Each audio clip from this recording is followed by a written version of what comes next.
Hi, I'm Mark Green with the Oklahoman in Washington. Americans are in for quite a debate in the coming days, even as Barack Obama is inaugurated president, about the tax travails of his nominee to be Treasury Secretary, Timothy Geithner. Geithner, the former head of the Federal Reserve Bank in New York, is in some trouble over his apparent failure to pay self-employment taxes while he worked for the International Monetary Fund. Last week, reports surfaced that while with the IMF, Geithner went a few years without paying the taxes, which weren't automatically deducted from his paycheck, as is the case for most workers.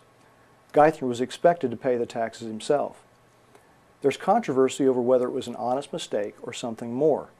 Obama says he thinks Geithner still should be confirmed by the Senate.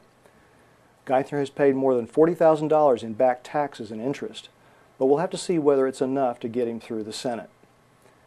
Geithner is far from the first cabinet nominee to get into trouble. Here are some from recent history.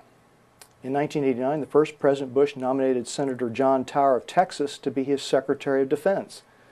But the nomination was rejected by the Senate after reports of Tower's womanizing and drinking. In 1993, President Clinton had two nominees for Attorney General go up in flames. Zoe Baird, his first pick, withdrew from consideration when it was discovered she had hired illegal aliens to work in her home and hadn't paid Social Security taxes for them.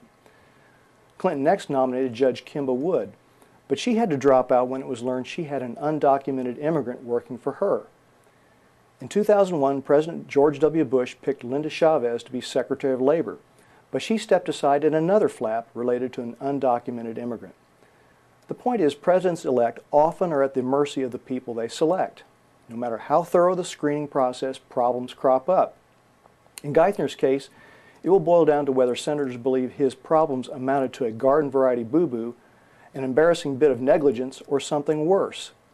Certainly, for a smart man, the guy who would head Treasury and be charged with overseeing the collection of taxes, running afoul of tax law is a mighty uncomfortable spot to be in.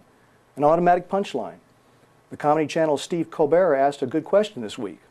"I don't pay taxes," he said. "Why can't I be Treasury Secretary?"